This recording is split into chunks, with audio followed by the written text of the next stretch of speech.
Digital Love Lines. Love Lines.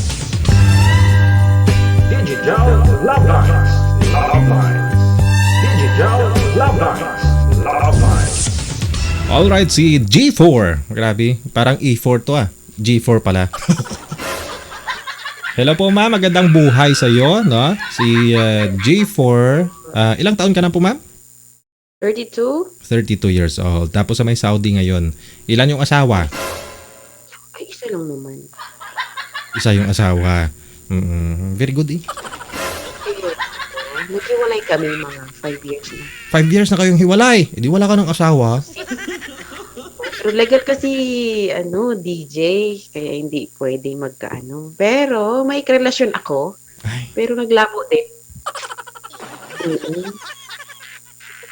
naglabo na kayo ngayong dalawa. Oo, since na nagpunta ko dito sa sa Saudi. Tapos hindi kasi nagkaintindihan, yun talagang problema. Ano ba yun? Pero okay Chinese, naman, oo. Chinese ba siya? Hindi naman. Siya naman, nagpaalam naman ako sa kanya na mag-abroad ako kasi. Kasi kami, nag-live-in kami ng 2 years. Sige, bago tayo pupunta dyan, umpisahan natin. Anong province mo dito sa Pilipinas?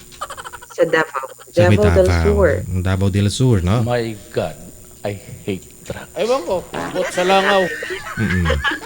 So pagkatapos, ilang taon ka nung nakilala mo itong una mong asawa? Since high school, Ay, magkailala na kayo. Tapos,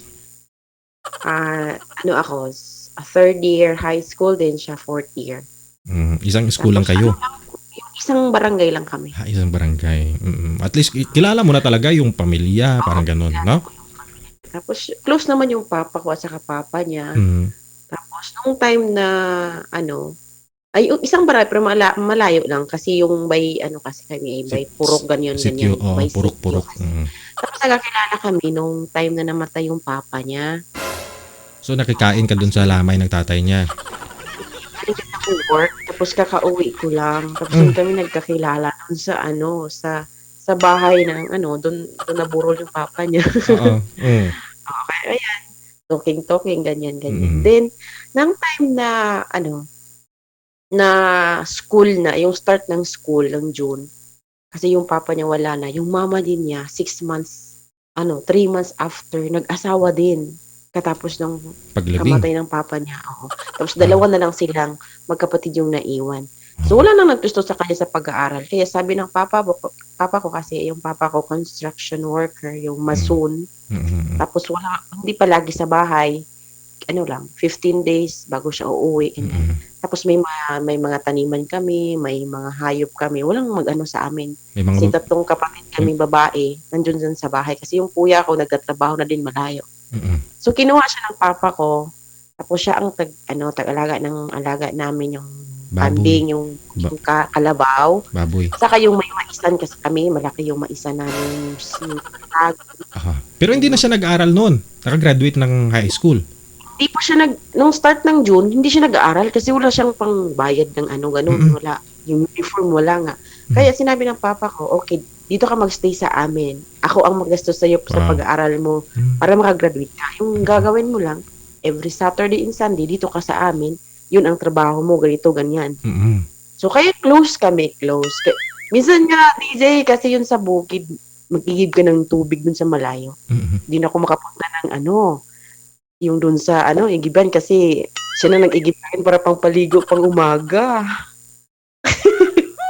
Ang gentleman kasi nung time na yun. Ewan. Tapos, nung nakagraduate siya, ay dun sa school, kaming dalawa, magkasabay kami punta sa school, ganun. Saka yung kapatid ko na babae at saka lalaki. So, sobrang close namin. Pero tinuring ko siyang kuya. Kuya, wag po. Kuya. Oo nga. Yun talaga ang hirap ng kuya. Pero Nakaraos din kami sa pag-aaral. Tapos ako nung high school. third year. Siya din, nakagraduate din. So, nagpasalamat siya ng marami ng papa ko kasi hambal. Pero nung time na tapos na yung school, kasi nagtrabaho ako, nag-summer job ako. Sabi pa niya, wag ka munang magpunta sa trabahoan mo doon, kasi kami yung mag-gatherings muna. Marami kami doon, DJ. Pero hindi niya ako pinauwi. Nung time na yun, oo. Hindi niya ako pero hindi alam ng mama ko. Ayan, patay. Kinabukasan, wala. Saan kayo noon? Nag-gathering kayo? Parang ganyan? Nag-gatherings kami. Oo, yung naligo ligo ng ilog. Oo. Ayan. Siya lahat ang nag siya ng manok. Ready lahat ng pagkain. Tapos yung pamilya niya andun. Yung mga friends namin. Pero, nung pagkatapos nun, hindi niya ako inuwi sa bahay. Bakit Inuwi niya ako sa bakit bahay pamilya nila. niya lang? Kasi graduation niya nga kasi. Parang, Yun okay. talaga yung sabi niya na mag-gatherings kami. Pero Tapos, yung nanay mo, papaalis yung nanay mo hindi imbitado. Hindi kasi yung time na yun, nag-gatherings na kami nung kami lang. Sabi niya, parang sa amin lang daw, sa kapamilya niya, saka kasi aalis ako kasi magtrabaho ko dito sa Davao City ako magtrabaho. Kasi, sige, maligo mo tayo ng ilog bago ka aalis, ganun. Kaso, kinagabihan, hindi ako inuwi sa amin. Doon ako natulog sa kanila. Ayun na nga, DJ. Yun na nga ang problema. Tapos, nangyari talaga yung hindi pwedeng mangyari. If life is so short, Ewan ko. won't you Kailangan. let me love you before we run out? Hindi ko alam ano yung nangyari na hindi dapat mangyari kasi inosente pa ako. Ayun. Ganun ba, DJ? Okay. Hindi naman natin i-bold na talaga. Ayun talaga. Nagre-ready talaga siya, DJ. Yung may bahay kasi na, yung kapatid niya is umuwi na doon sa asawa niya. Aha. So, may bahay na walang tao. Yung Tao. lang ba, naiwan na bahay. Mm-mm. Piniprepare niya, DJ, nilinisan niya. Kasi nga, doon niya talaga ako dalhin. Teka lang, so in short, may plano talaga siya, may pagnanasa sa'yo. Pero hindi ko alam. Hindi Ewan ko ko. alam yung Sa time langaw. na yun. Hindi ko alam. Tapos, naman talaga yung parents ko, pagpaalam ko ng parents ko na ganon ganyan, sabi ng mama ko, okay, kasi naman yan, kuya mo naman yan, okay. Pero hindi niya alam na doon ako natutulog. Ayan. Pero yung tapos na yun, umuwi ako kinabukasan, tapos umalis na din ako. Yung kapatid ng lalaki, kasi si June kasi yun, kapatid ni June, yun ang nag-ano sa mama ko. Nagsabi. Yun. Oo, nagsabi siya, mama, yun, natulog dun si Jam si Jam sa amin, nung isang gabi dun sa, ayun, yung papa ko naman parang tigre. Pinatawag siya agad pinatawag. Tapos, nung time na yung mga isang buwan siguro ako, tapos umuwi ako, yun din ang time na pinatawag yung lalaki. Kasi andun ako sa bahay, akala ko hindi alam. Pero nagsikreto yung papa ko, kaya na ko yung papa ko, bakit iba yung tingin sa papa ko sa akin? Pinatawag yung lalaki. Pagpunta ng lalaki doon, yun talaga nangyari, DJ. Yung ba yun? Yung ng palay, yan? Basta yung Sa amin pa sa Bisaya, lusong. lusong. Yung alho. Lusong. Alho, yung taas na May halo. Yun. Alho, gano'n.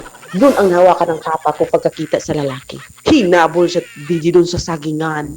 Doon, ay talaga lang, DJ. Pero, salamatan kasi, ang lakas tumakbo. Hindi nabutan ng papa ko. Takot din. Ay, natakot din. Kasi sabi niya, ahas ka. Teka lang, Kasi naman ilang taon ka na po ba noon? No, 16. 18 kasi nag-stop ako ng 2 years dahil ng ate ko nagkasakit. 18 ka na noon, tapos siya mga 19 na. Running 18 pa, running 18. 17, okay, 17, running 18 pa ako. Si Boy, ilang taon? Yung boy is 19. 19. Pwede naman Oo, yun nga lang. Pero yung may nangyari sa inyo doon sa bahay na bakante na yun, kagustuhan mo din? O ayaw mo din sana?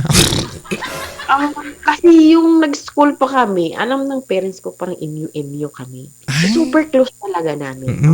Nag-birthday nga ako, binigyan ako ng earrings, tapos sabi niya sa mama ko, pwede ko huwag ligawan yung anak mo kasi manang yung tawag niya. In the right time na lang daw, sabi ng mama ko, mag-school kayo muna, ganyan. Pero, ang nangyari, hindi na. Wala na talaga, DJ, ewan ko. Ito na, no, hinabol ng halo Oo, ni yung tatay ano, mo. oo, ayun talaga, DJ. Takbo ng takbo. Alam mo, DJ, oo, hapon talaga yun. Alam mo, DJ, pinuntahan ko sa bahay nila nung araw na yun. Pagkatapos inabol, kasi yung papa ko, ako naman ang kinumpunta niya. Oo, sa high blood yung papa ko, kaya ako na lang umalis. Pumunta ko dun sa kanila. Sinabi ko, sinong nagsabi nito? Sinong nagsabi? Nagpaalam sa papa ko. Itong kapatid ko, nag-away naman sila ng kapatid ko, ng kapatid niya. Chismosa ka, chismosa. Ako lang pakialam sa buhay ko, ganyan yung lalaki. Wala nang paki sa buhay namin. Bakit po sinabi sa papa niya? Eh wala kasi dyan ganyan. Ayun. Tapos sabi ko, wag nilang pag-usapan yan. Ito na, problema na natin to. Ano nang gawin natin to, tita? Sabi ko. Sige. Yung ano pa yan to, tanod. Nung gabing yun, pumunta na naman doon sa bahay nila. Andun ako sa bahay ng lalaki. Kasi pununta ko kasi, alam mo, DJ, nalagnat yung lalaki sa kakatakbo. Kasi shortcut siya doon sa bangin. Ewan ko saan siya nagdaan. Diyos ko na lang, DJ. Nilagnat siya, DJ. Ikaw hindi ka nilagnat kasi may nangyari, pero siya lagnat. Pero yung dibdib ko, kawang-kawa talaga ako. Diyos ko, ano na nangyari nito? Ko problemang My malaki. God. Sabi na ng tanod, pumunta doon. Sabi pa niya, sabi ng papa mo, magpunta kayo sa sitio doon sa Purok pag-usapan. Na Purok talaga, DJ. Pinunta kami ng Purok kasi pinag-usapan doon sa Purok, leader namin, saka yung mama niya, ganun. Kasi agad-agad nag-usap kami doon sa kasal. Kasi yung papa ko kasi religious kasi na tao. Ayaw niya yung maano niyan, yung Mapahiya.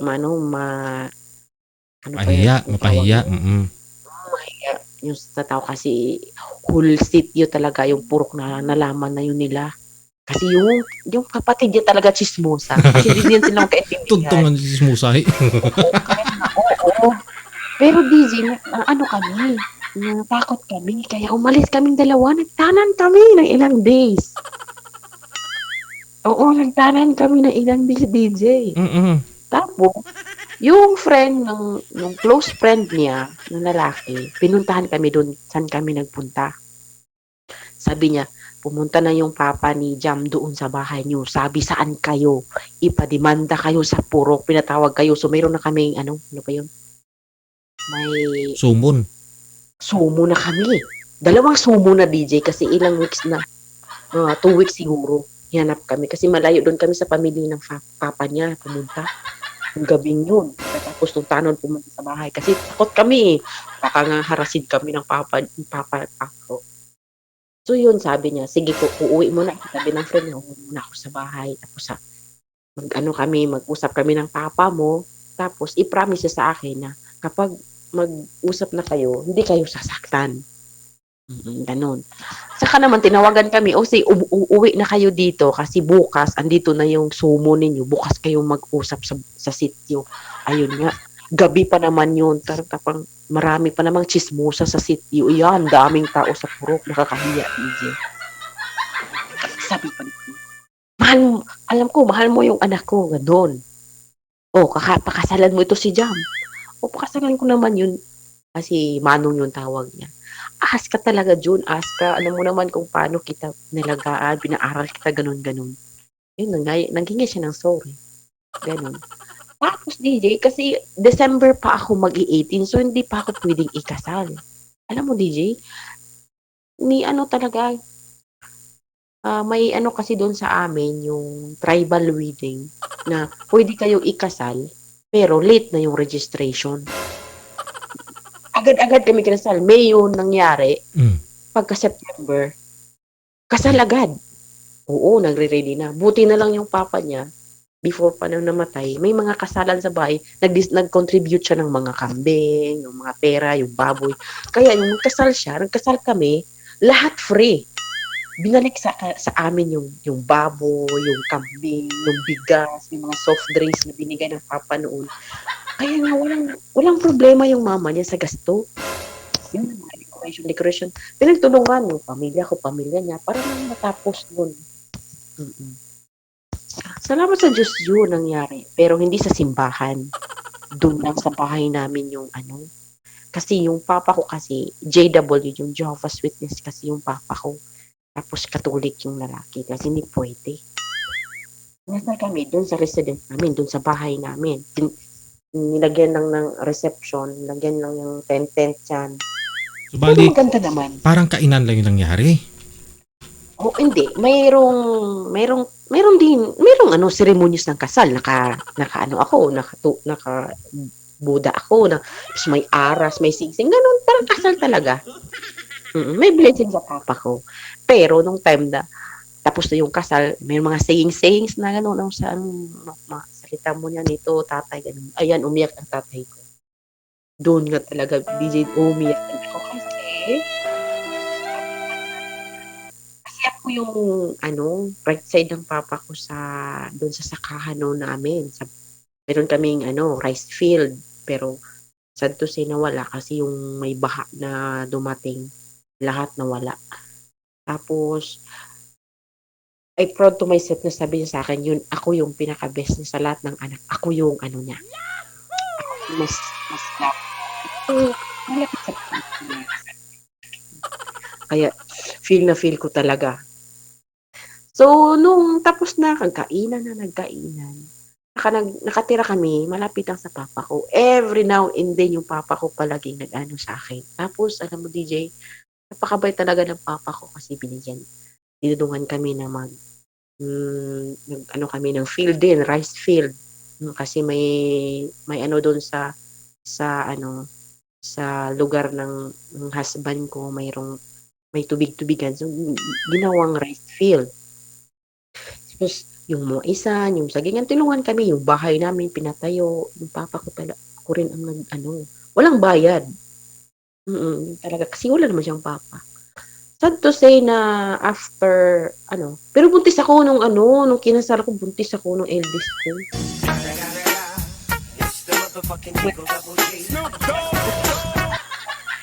Next year. Yun. So, first niya yung apo, babae. Ayun talaga. Love na love niya. Oo, love na love niya talaga. Tapos, ewan ko anong nangyari sa kanya. Iba naman yung niya, iba na yung ugali niya nung may anak na kami. Asawa mo. Yung ugali. Oo, nagsisilo siya sa anak ko kasi always daw ako sa anak ko, nagkikare sa anak ko. Kasi nung hindi pa ako nanganak, siya talaga yung priority ko. Kaling trabaho. Punasan ko pa nga whole body bago matulog. Ganun kasi love na love kasi eh. Sana Ito oil. talaga kasi. Sana oil. Oo, talaga DJ, totoo yan. Nung may anak na ako yan, lahat na sa anak. Kaya DJ, ayun. Alam mo DJ, dinuyan ko yung anak ko. Pinutol na yung duyan. Oo. Grabe din. Anak niya rin yun Oo nga eh. Kaya pinabarangay ko DJ. DJ. Una sa namin, sa sitio. Kaya may usapan na dito na wag mo naman ganyan kasi bata. Anak mo naman yan, bakit pagsinusan mo? Tapos ayaw nang umuwi minsan. Umaga na uuwi, minsan lasing din, ganun. Ay, yung bahay namin, linis na. Talaga siya ng sa akin na magalit ako. Gusto niya kaming mag-away. Kasi hindi naman ako ganyan kasi gusto ko na kasi since na nag-asawa ako, separate talaga kami sa parents. May sarili kaming bahay. Kaya marunong akong mag-budgeting, ganun. Tapos, nag-away kami ng talaga yung away namin. Andun yung mama niya. Sumatsat din yung mama niya. Sumatsat din. Ganun. Ganun sabi pa niya. Ayan, away-away kayo pagkatapos ng ganyan. Ganun. Magpasap-sap naman kayo. Ganun. Sabi ko, hindi ako nakatiis kasi galit din ako. Sabi ko, ikaw din. Matanda ka na mama. Okay. Bakit sinagot mo ako? Sagutin kita kasi parang wala ka namang pakialam sa buhay namin ngayon. Kailang pupunta ka lang dito. Tapos ganun ang sabi mo. Sige. Ikaw. Anong ginawa mo sa buhay mo? Oo nga, wala ka ng asawa, pero isipin mo, 3 months pa lang namatay yung asawa mo. Nag-asawa ka agad. Kasi masarap yun. Sabi ko. DJ, okay naman sa atin. Mag-asawa naman kami, Ano pakialam mo? Sabi ko na sa mama niya siya. Yung sabi saya, gabaan ka sa akin. Ganun. Sagot na ako. Sorry. Pero huwag ka na magpakialam kasi away mag-asawa to. Mm-mm. Uuwi ka na sa inyo. Mm. Kaya umuwi. Asawa mo yung awayin mo. Kaya nga sinabi ko kasi sabi ko, umuwi ka na dun sa amin. Wag kang magpakialam sa amin kasi away to. Ayun lang talaga, DJ, ng years ating nagkaanak ako ng pangalawa. Tapos, yun na yung ano niya. May pinsan kasi pumunta doon. Pinsan na lalaki. 10 years na sila hindi nagkita. Kasi yung bata pa sila, nung pa sila nag-meet. Tapos, after 10 years, pumunta doon. Hindi namin alam kung saan galing yun. Kasi, malayo yung city nila. Ang gabi lang yun, pumunta doon sa amin. Nagpaalam na, pinsan ako ni John. Sabi ko, tapos saan ka may magtira? Sabi ko, doon ka sa mama niya magtira. Huwag ka dito magtira sa amin. Mm. Tapos sabi niya, ayoko doon sa mama niya. Kasi yun nga, ganun ang bunganga. Sabi ko, huwag ka naman magtira dito sa amin. Tapos yung baby ko dalawa, yung 4 years old saka magto 2 years old, yung puro babae kasi. Sabi niya, ito lang ako insan kasi ayoko doon. Pero kung may time na may trabaho, aalis ako. Pero dito lang ako, yung damit niya. Yung dala niyang damit, dalawang piraso, dalawang pair lang. Saan yung itong galing na impyerno tong taong to? Pero mabait naman, DJ. Ang ano ko lang, kasi bisyoso, umiinom, Mm-mm. tapos maninigarilyo. Yung asawa ko din, maninigarilyo sa uminom. So, dalawa na ng gastos. Dalawa na gastos ang asawa ko. Sa asawa ko. Tapos, may alaga akong baboy. Tapos may kalabaw kami, ganun. May alaga akong baboy. Every panganak ko, DJ, nanganak din yung baboy ko. Diyos ko, Lord. Oo nga, kaka-birthday ng second baby ko, nanganak din. Kaya sabi ko na, DJ, sige. Dito ka sa amin. Sige, mag-alaga ka sa baboy kasi hindi pa ako pwedeng kasi mabinat ako. Hindi ng tubig. Minsan siya din ang pinapalaba doon sa spring. Yung asawa ko naman, kasi yung may may kalabaw. Tapos, may group kasi sila na mag-araro. Minsan may example, meron silang Pacquiao. magpa-araro doon. Oo, pakyawan. Yun, grupo sila, punta doon. Hindi sana yung Yung pinsan niya na lang yung pinatrabaho niyo. Minsan nga siya. Tapos, hindi man marunong. Hindi kasi marunong kasi doon sa kanila, tubuhan kasi yun sa kanila doon. Kasi hindi marunong Pero wala, may trabaho naman doon na lang. Yung talaga yun, limpisa ng Bisaya, yung limpisa, gano'n. Kaya yun, kasi para may pera naman siya. Parang na talaga, DJ, kalaunan, DJ. Mag-utang naman sa tindahan. Hindi nagpaalam, sabi pa niya, mag-utang ako ng sigarilyo, mag-utang ako ng ganito, ganyan. Sabi ni Insan kasi minsan siya ang namin na punta ka sa tindahan, sabihan mo ganito, wala tayong mga sa bahay. Ganun. Ayun, sigarilyo, isang kaha. Magkano yung isang kaha ng sigarilyo? Tapos yung isang kaha, isang araw lang. Tapos umiinom din. Doon sa amin, tuba kasi marami doon. DJ kasi marami. Yun, nalasing, uwi ng bahay. Nang raminta sa amin. Oo. Time din yun. Ang gulo. Wala yung asawa ko doon. Ako yung nun sa bahay. Ginaganon niya ako doon sa bahay. Ginaganon niya ako. Buti na lang, nakuha ko yung, sa bintana, kasi sa probinsya, may stick. Yung ganun ang Tukod. bintana. Yung nahawakan ko, DJ, pinapalo ko talaga siya. Ang lakas ng boses ko, DJ. Naghingi ako ng tulong sa kapitbahay. O ano nangyari, kasi lasing Hindi ko alam anong gagawin ko. Tapos may anak akong dalawa doon sa kwarto. Kaya kinamugahan, sinabi ko sa asawa ko. Hindi naman umimik yung asawa ko. Sabi lang niya, uwi ka na lang sa inyo. Ganun lang, TJ. Tapos every time na anong ginagawa ng pinsan niya sa bahay, sinabi ko sa kanya. Kaya pala, DJ, ginano ko niya sa dibdib niya. Parang, na lang niya, lang yung mga... Inipon niya. Oo nga. Nung time, DJ, na nag-ani kami ng palay, tapos binilad namin doon kasi malapit sa amin, sa bahay namin, kasi mayroong dryer doon, malaking dryer doon kami nagbilad. Pero nung gabi, hindi ako umuwi, at saka yung anak ko, sila lang umuwi. Pero lasing silang dalawa. Napinsan. Oo, Pero pinauwi niya una yung pinsan ko. Sabi niya, si dalhin mo yung kalabaw. Ay, anong nangyari? Sabi naman niya na, pinsan, marami ka namang ani ngayon, pwede maghingi ako ng ilang. Yung taro talaga yung kasi isang sako, 5 taro. So, binigyan ng asawa ko ng isang sako. Sige, pamasahin mo, uwi. Pwede ka na uwi bukas. Sabi niya, sige, uwi ako bukas. Ganun. Umuwi siya sa bahay. Nagdala siya ng barkada, 3 barkada sa bahay. Yung asawa ko, naiwan pa doon sa, doon sa sitio ng san kami nagbilad. Kasi nag-file pa siya. Tapos, ang ginawa ko sa bahay, DJ, nagkatay siya ng chicken namin. Yung chicken pa naman, bago pang ng itlog. Tapos, meron kaming, niyog na, yung sa tuba, DJ, meron. Kinuha na yun ng gabing iyon. Kasi daw, dispedida niya, kasi bukas uuwi na siya. Kaya, pagdating ng asawa ko, ang enjoy ng bahay, sabi pa, anong nangyari dito? Siya, ay, insan, nagkatay ako ng chicken. Kasi, naman bukas, aalis na ako. Yung asawa ko naman, wala talagang imik. Hindi talaga yan siya na ganyan tayong same ng mama niya. Sabi niya, ano nang gawin natin yung manok? Hatay na yan. Sige, lutuin mo na yan. Kaya niluto. Tapos uminom sila. Nag-order pa doon, lapit kasi yung tindahan na maliit. May mga tanduay siguro yung DJ. Ayan, uminom sila, DJ.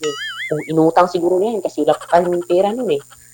Ayan, utang. Ayan, naglasing silang 5. Yun, yung dalawa, umuwi na. So, 3 na lang sila. Yung close friend talaga, yung best friend talaga ng asawa ko. Sabi pa nila, wala naman tayong sigarilyo. Tapos umuulan yung DJ, wala tayong sigarilyo, wala tayong mainom. Punta tayo doon sa mama ni Jam. Doon tayo matulog, insan. Pero meron siyang plano sa insan niya. Si Mr. mo. Mister ko, iba na talaga yung tingin niya sa insan niya. Kasi ang galit niya talaga, DJ. Paipon. Parang lumabas na kasi nakainom. Ang plano niya na magdala talaga siya ng yung PC ng kalabaw. Kalat. Oo. Kasi gusto na daw niyang itali doon sa goal ng ring doon sa dryer doon nagbilad kami doon niya doon kasi bugbugin niya. Kasi nga ewan ko talaga anong nangyari sa kanya. Pero iba ang nangyari. Nung nandun sila sa papuntang na sa amin, nakita siya yung alam mo yung panggatong na yung kahoy na biniak-biak. Oo, nakapile doon sa sa gilid ng kalsada. Binial. Gusto siya oo. Ayun. Diyos siya ang umuna sa daan. Tapos kasi lasing ganang-galaw na sa daan. Yung dalawa na lang, yung pisa niya saka yung best friend niya ang nasa sa likuran, umuna siya doon. Alam mo, TJ, malapit na doon sa sitio namin, yun ang nangyari. Binugbog na talaga ng yung panggatong na malaki. Dito. Sino ang binugbog? Yung insan niya. Ay. Binugbog ng asawa ko. Hampas yung mukha. Tapos, may bahay doon sa dulo. Sa pangyayari yun. Tapos may tao. Pero gabi yun, yung gamit nila na ilaw, yung lighter, di ba may ilaw yan? Oo, yan ang ginamit nila. Kasi wala kaming flashlight noon. Yun. Pero sigaw talaga ang mga aso kasi anong nangyari sa daan. Yung best friend ng asawa ko, siya ang naghawak. Tapos, hinampas-hampas talaga ng asawa ko yung mukha.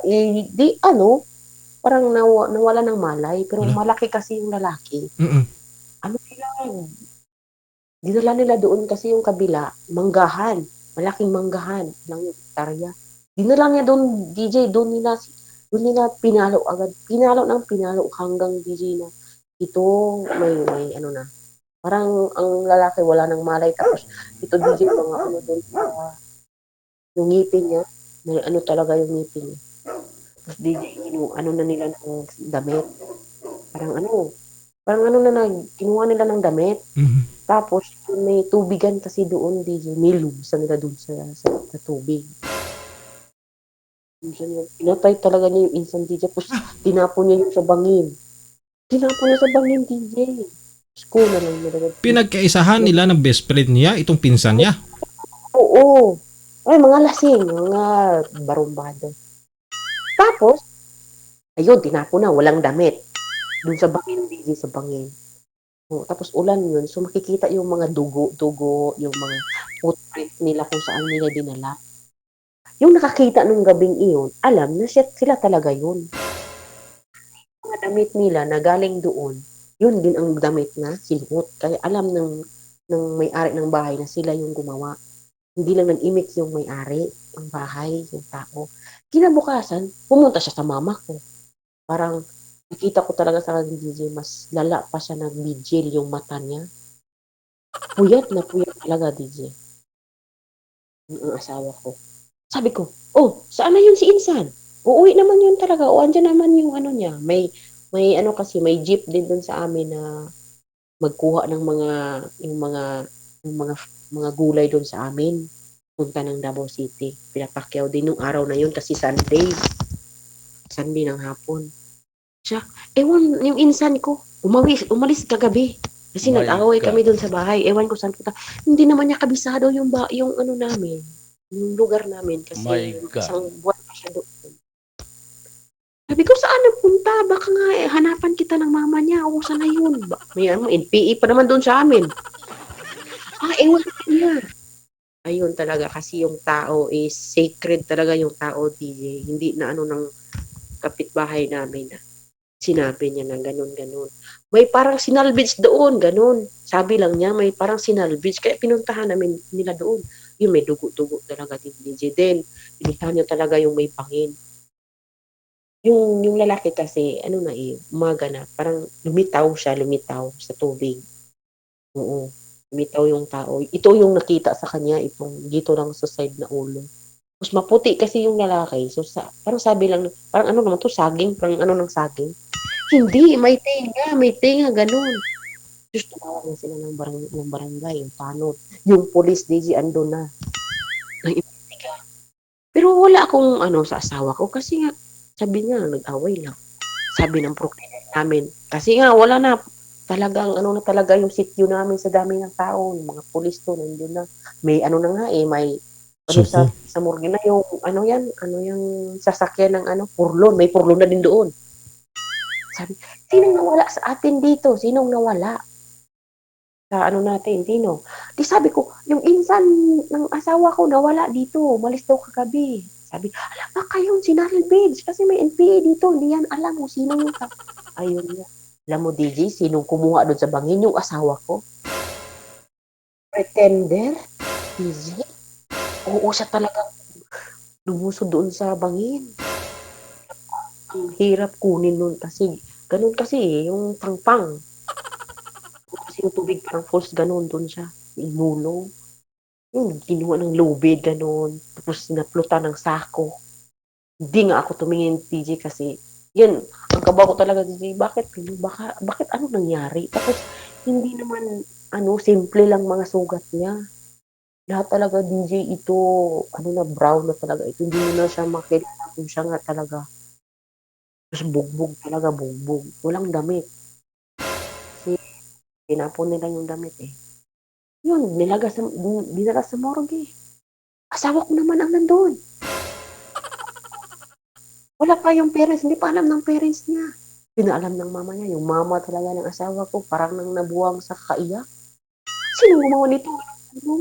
Kung hindi ko alam, mama, kasi andito ako sa mama ko natulog. Hindi ako umuwi sa bahay. Diyos ko, yan ng mama niya kasi nag-ano na ng mama, nagpanik na yung mga tao sa sitio namin. Pero nung time na yun, DJ, 5 days kasi yung sa morgue. Siya lang talaga yung Balik-balik din. sa barangay. Oo, siyang nag-process. Yung asawa ko. Tapos wala namang, yung paglibing na, 5 days na, kasi yung yung ano pa Burol. yan, kabaong. Ah, Oo, kabaong. Ang barangay ang nag-purchase nun. Patulong siya sa barangay. O di, yan, tapos na. Ilang araw, yung best friend niya, hindi makatulog. Dito siya sa prok leader namin. Ako, wala akong malay. Kasi umuwi ako sa bahay namin. Pero yung bahay namin, sabi ko, bakit andito yung short ng, nakita ko kasi naglaba ako, nakita ko yung short ng asawa ko, yung mga dugo. May dugo, may buhok. yung sa belt niya. So, amoy lang sa. Nangyari. Ano ko, gikip ko yung short. Dinala ko yung ako. Kasi yun ang short niya pag alis niya sa bahay. Sabi ko, nanay, ano ba to? Ano sa tingin niyo ito? Nanay, look, Diyos ko. Baka yung asawa mo pumatay kasi sabi niya noon, pag hindi ako makatiis ng insan ko, ako lang magpaano niyan. Sabi niya din sa mama ko. Kasi every time siya nagsabi sa mama anong nangyari. Ayun nga.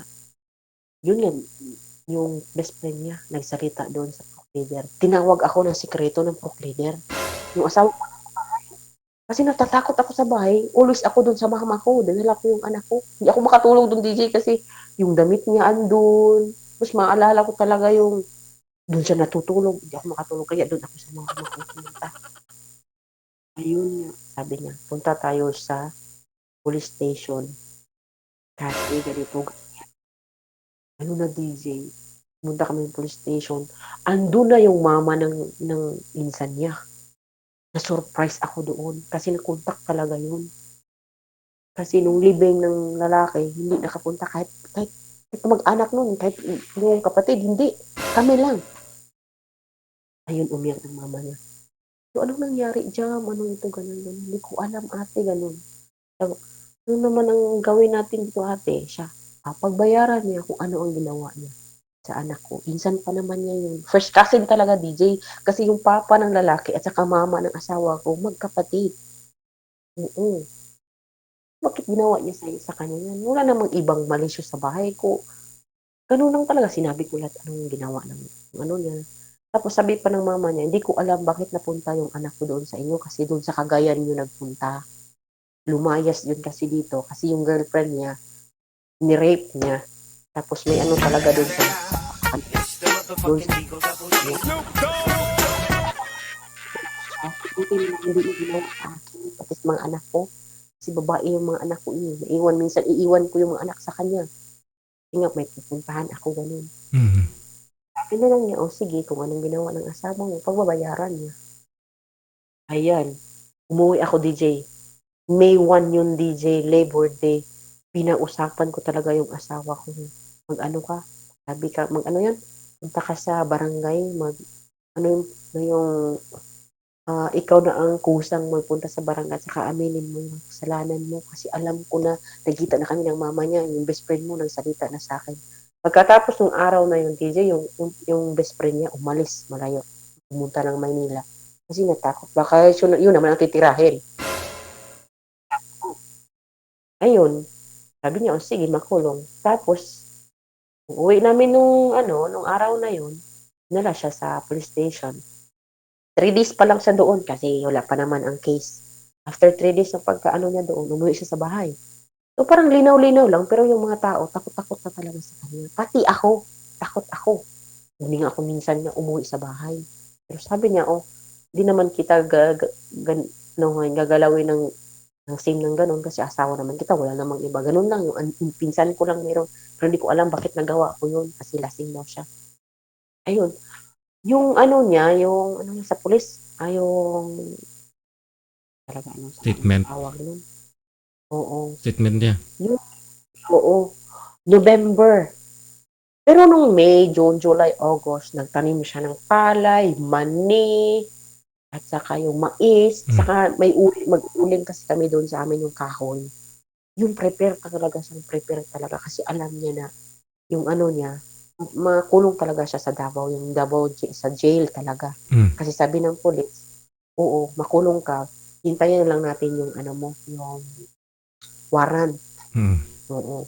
November, parang second week of November, dumating yung warrant niya. Alam mo, may ampra pumunta doon sa amin. Tapos, hindi ko alam kung gano'n kasi hindi ko alam yung processing ng mga warrant. Ano ba yun? Kaya sinalubong niya doon sa may ano namin, yung may kapitbahay doon kasi may bahay doon kasi yung daanan. Sinalubong niya lang doon. Sabi pa niya sa pulis, huwag yung sabihin sa asawa ko na may warrant na ako. Kaya kung mabigla, sabihin niyo lang na may notice ako na pwede na papuntahin ako ng doon sa police station. Ay naman, oo, sige. Sinabi ng mga pulis. Alam mo, DJ, Wala naman, walang posas. Walang posas kasi parang friend sila ng pulis kasi may Espina kasi yung apelyido. Tapos Mm. may Espina din pulis doon. Parang friend lang sila. Mm. Nagdala siya ng ano, yung mais DJ, yung ano pa, oo, pinadala pa yung mga manik, yung pulis. Pinadala ng tuba. Oo, pinadala ng mga prutas. Ewan ko, yun, okay nga. Sabi ko, o sige, punta ka doon. Siya, pwede ka naman pumunta bukas. Sabi pa ng pulis, pumunta ka doon bukas sa police station.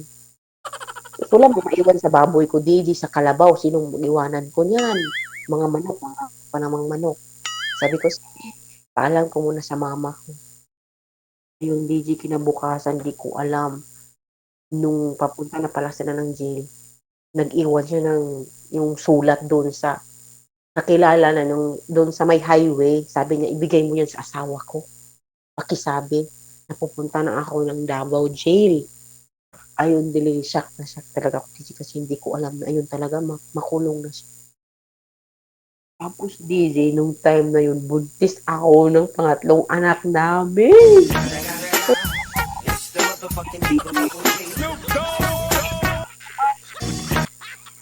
On and half month yung tiyan ko. Talaga na lang, problema na naman talaga, DJ. Parang ang kung nahulugan ng ano, sa ulo.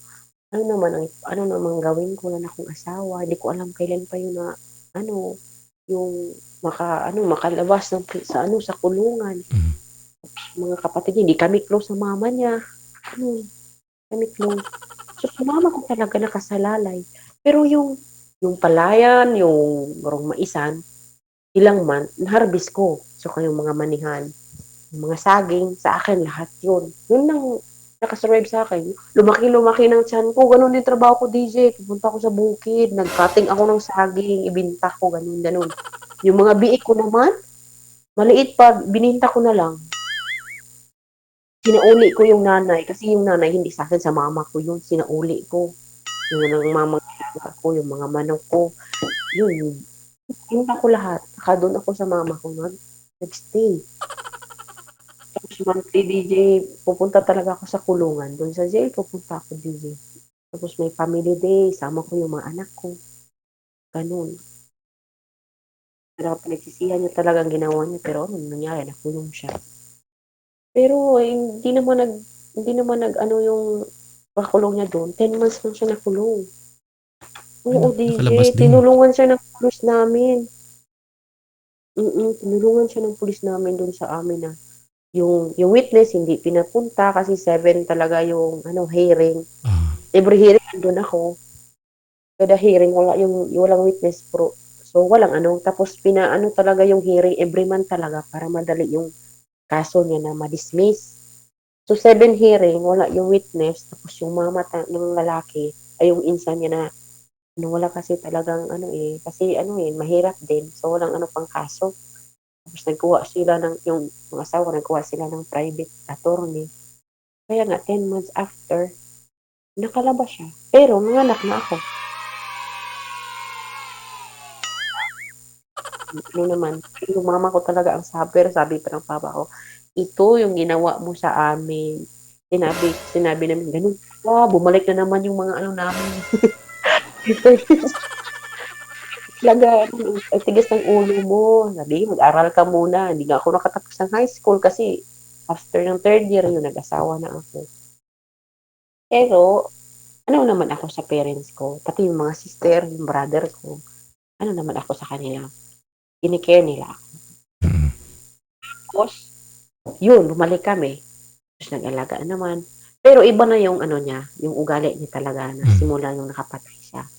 Yung DJ, yun ang time na binubog na niya ako. Yung bubog na siya. Lasing, hindi na umuwi sa bahay. Tapos ang trabaho niya is helper siya ng jeep. Yung pilot, conductor ng jeep. Trabaho niya. Galing sa bukid, pupunta ng downtown sa Davao, maghatid ng mga gulay, ganun. Minsan tag 3 days umuwi. Minsan isang linggo pag umuwi. Kasi malayo yun sa highway yung bahay namin. Tapos ilang umaalis. Ay, okay lang. So, punta ka na lang dito sa may-ari ng sasakyan. Dito mo lang kunin yung pera para mag-grocery ka para sa bahay. Tapos nag-start na yung nag-school na yung eldest ko ng kinder. Palagi akong punta ng school, palagi punta, dinadala ko yung anak ko. Yung maliit na anak ko, iniwan ko sa kapitbahay. Kasi, mas lang naman, DJ, oo, mahirap talaga DJ kasi sa bukid kami nakatira. Tapos, kawawa naman yung anak ko kasi yung daanan namin doon sa bukid. Minsan, ipadala ko na lang doon sa classmate niya, yung mama ng classmate niya, kasi pumunta din doon, ganun na lang.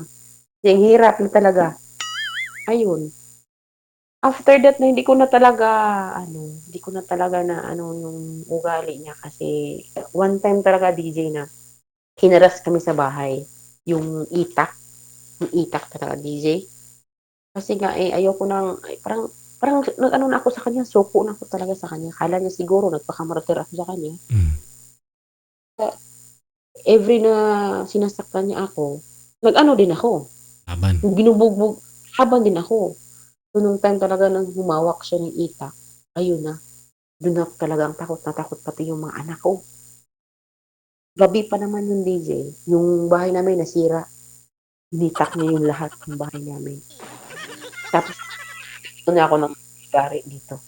Sa sa liig ko. Oo, DJ. Na ganun ako doon sa doon sa floor namin, ginaganon niya ako. Sige na, papatayin kita. Ganon. Yun, natakot ako. Kaya umalis ako. Iniwan ko sa kanya yung anak ko. Umalis ako, trabaho ako. Pero every time ako uwi sa bahay, kasi yung mga anak ko maliit pa kasi. Kasi nadagdagan pa yung anak namin. Hanggang 4. Oo, nung nabuntis ako, hindi ko alam. Kasi may kapitbahay kaming buntis nanganak ng buntis. Pag buntis ako ng pang-4, yung kapitbahay namin na iniwan ng asawa, nanganak ng April. Tapos ako din, 1 month. Hindi ko akalain na bago ko lang nalaman na sa kanya siya yung ama.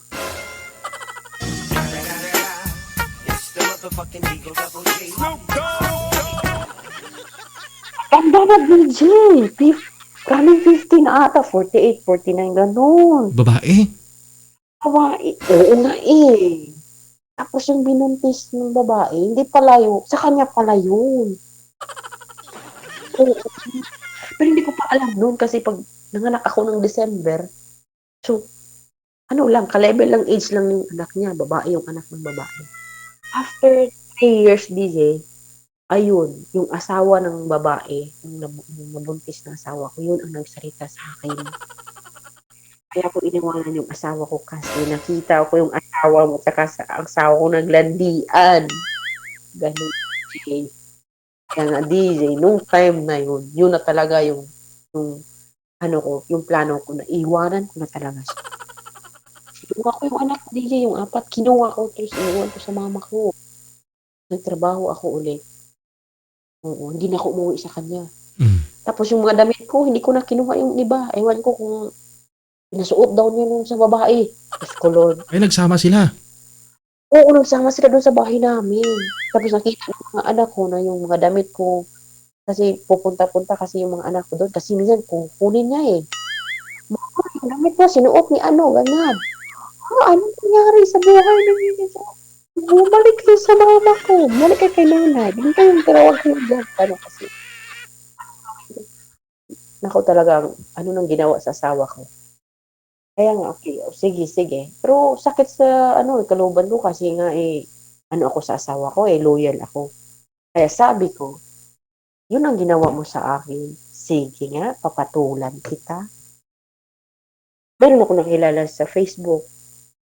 Agad, sa ibang city. Pero wala yun doon siya na trabaho malayo sa Surigao kasi siya nagtrabaho DJ. Isang cook ng restaurant. Talaga siyang sinabi, lahat ng problema ko sa kanya ko ni-share. Single talaga yung DJ, single. Wow. Oo. Diyan ka na sa may Saudi no makilala mo ito. Hindi, doon Wow. sa Pinas. Mm. Sa Davao, yung trabaho. Pero hindi pa kayo nakita. Babysitter, oo. Nung 2015 kasi naghiwalay kami ng asawa ko, so 2016, nakakilala kami nung guy. Mabait talaga, DJ, walang bisyo. Oo, sure na sure talaga. Tapos, Sabi niya, oh, ano naman, uuwi ako ngayon, gano'n. Lahat alam niya sa buhay ko. Sabi niya, sige, dagdagan ko yung sahod mo, sige, magpadala ako. Yan, ibigay mo yun sa mama mo kasi apat kasi yung anak ko eh. Iwan sa mama ko, tapos yung tatlo, nag-school na. Lahat elementary. Di nung time na umuwi siya, kasi Surigao, tapos daanan lang yung Davao kasi yung next city, doon malapit sa Jensan, sa Digo City, doon siya nakatira. Umuwi siya kasi birthday ng pamangkin niya na yung mama ang nag-alaga sa bata. Kaya, umuwi siya. Sa pamilya na, dalawa lang sila, kuya niya, saka siya. Yung kuya niya, walang bata. Walang anak kasi yung pamangkin na lang niya yung nilagaan ng mama niya para may ano na talaga. Mm. So, nagkita kami, DJ. So, alam mo naman, kasi nagkita kami, gano'n.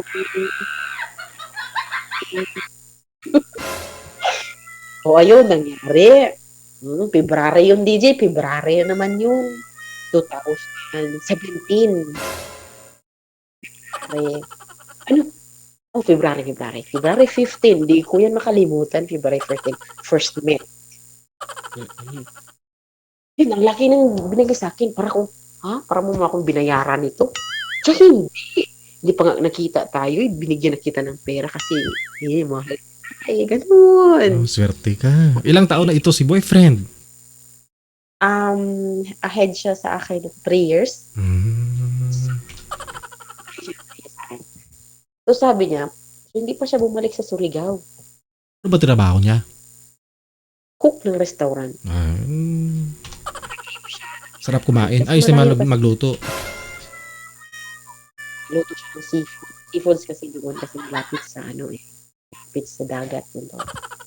Tapos sabi niya, magkita tayo ulit. Okay, next month. Tapos sabi niya, magdala ka na lang ng gamit. Yung gamit mo doon, huwag ka nang magtrabaho doon sa amo mo. Magsama tayo sa Digos. Ngayon, kinuha niya ako sa bahay ng amo ko. Kinuha niya ako. Nag-ano siya, nagpaalam siya. Na, ito kunin ko na si Jam kasi ayun, ganun. Kasi papayag naman yung amo ko. Ayun, nagsama kami. Next month, I think 2 months after, nabuntis ako. Gigi, nabuntis ako. Sabi pa niya sa mama niya na single mom lang ako. My God. Hindi alam ng mama niya na may asawa ako. My God. Kaya nalaman ng mama niya na may asawa ko. Kasi ako talagang nagsabi sa mama niya. Ewan ko, ambot Ayoko sa talaga langaw. hindi kay dating ng panahon, ganun, hindi niya i-accept yung anak ko. Iwalay na kayo ni mister mo, walang problema. Oo nga. Kasi hindi nga alam niya eh. Baka nga daw nagsama pa kami kasi legal ako eh. Diyan may mga umuwi ka sa inyo. Baka hindi si yung TJ kasi yung lalaki. Hindi kay TJ yung binuntis mo. Hindi auntie kasi tawag ko. Hindi auntie sa kanya to kasi explain talaga ako DJ. Sabi ko, alam mo pagdating ko dito, nakita pa naman tayo. Kasi bumalik, una yung mama bumalik sa Surigao kasi dalawa silang mama niya at saka siya ang nagtrabaho sa Surigao. Hindi, talaga, saka TG to kasi nung nagpunta ko dito, may pa ako, may menstruation pa ako, nakita kami, ganun talaga, sinabi ko talaga ito dito kasi ayoko, hindi ako sinungaling. Sabi ko, sige, tingnan ko. Kinount niya yung kung kailan ako manganak, kung kang TG ba o hindi. O sige, first week ng December, pag manganak ka ng first week kasi second week ng December, hindi yan ka TG. Ganun talaga DJ. Kasi may anak, alam niya kung ilang month, ilang weeks, ganun. Tapos sige, alam mo DJ, nag-away sila ng mama niya. Biniblock pa niya ni TG yung mama niya kasi ayaw na niya. Kasi yung mama niya, TG, layuan mo na yan, isauling mo na yung babae yan. Kasi ano ba sinabi ko, single mama, kasi ngayon, legal, ganun. Pinag talaga ako ng lalaki kasi love kasi daw niya ako eh. Tapos masaya siya kasi mag-anak na siya. Meron siyang anak. Kasi yung kuya niya DJ, 10 years ng kasal. Wala nga anak. Yung mama niya naghanap ng apo. hindi matanggap sa mama niya kung sa kang TJ ba yung hindi. Kung mga anak na ako. Kaya after 6 months, parang yung mama niya natauhan, tumawag sa amin, naghingi siya ng number dun sa anak niya na isa, yung kapatid ni TJ. Kaya bigla ako tumawag sa akin. John, kumusta ka na ganun? Okay lang man ako, ante. Oh, malaki na yung tiyan mo. Oo, malaki na. 6 months na. May PhilHealth ka, ganun. Wow, PhilHealth na. Wala naman ang PhilHealth. O sige, mag-send ako ng pera. Tapos, mag-ano ng Eh, issue ngayon sa PhilHealth eh. Oo, may issue nga, DJ. Laki ng bayaran namin. Kami pa naman, DJ, 3%. Tapos, DJ, o sige, naka-PhilHealth ako. Dahil sa mama niya. Every month, ibigay ng pera sa akin, binili ng mga damit sa bata. Sabi niya, ipa-ultrasound mo yung baby. Pina-ultrasound ko yung baby, nalaman niya na lalaki. Ayan, masaya na yung mama niya. Nung time na December na, uy, kabahan na ako, DJ. Yan, December na. Yung birthday ko pa naman, December 5. Tapos meron, bila ko sabi, ay, wag muna kayo akong mga anak ng 3 weeks na. O kaya Christmas na akong mga anak. O, umabot naman ng Christmas. Tapos, 29 talaga ako nanganak ng December. Birthday pa ni TJ. Itong lalaki. Si TJ yung asawa mo ha. Klaro natin. Birthday ni TJ yung anak namin. Alam mo din sabi pa, oh, pag lumabas na yung bata, picturean nyo agad ha, isend nyo sa akin, sabi ng mama niya. Lumabas, kamukha niya. Crazy talaga. Sabi pa ni TJ, oh mama, oh, kamukha mo yung bata.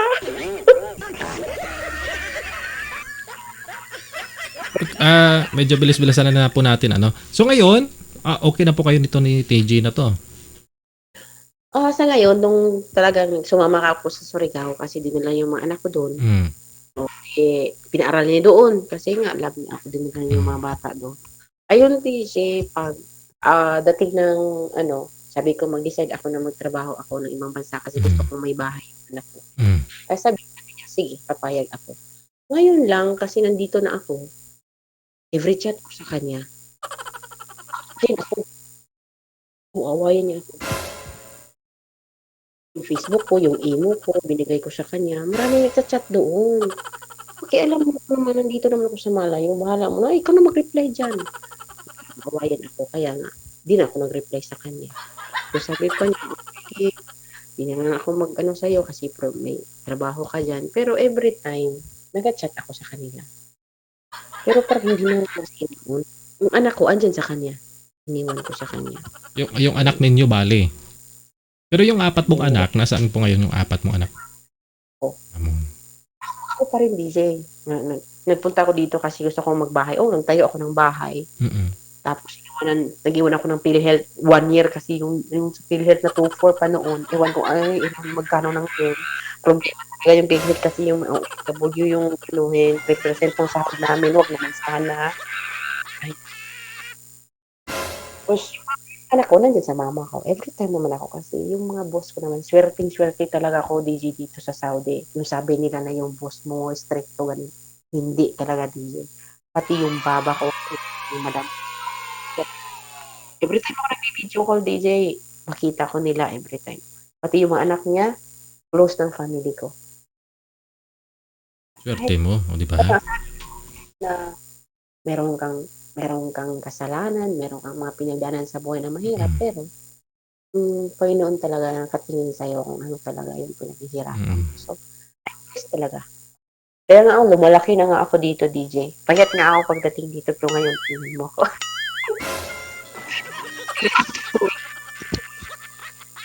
Sige po, ha? Ma'am, ha? Si J4, no? Marami kaming napulot na na kwento sa iyo. Sige po. Sad and happy. Thank you sa iyo sa pagtawag, ha? DJ, salamat. Thank you. Bye-bye. Wala. Yung feelings pa naman ako kumanta. Akaloka, tatawag. Akala mo ba na pinatawag ko?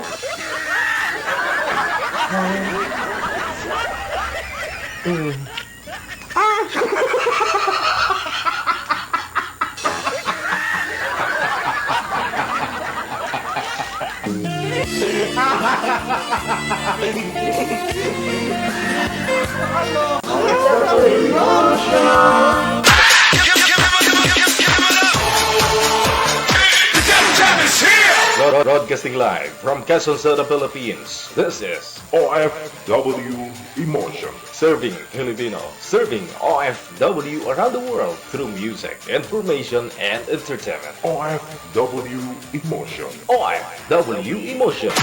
Jam is here!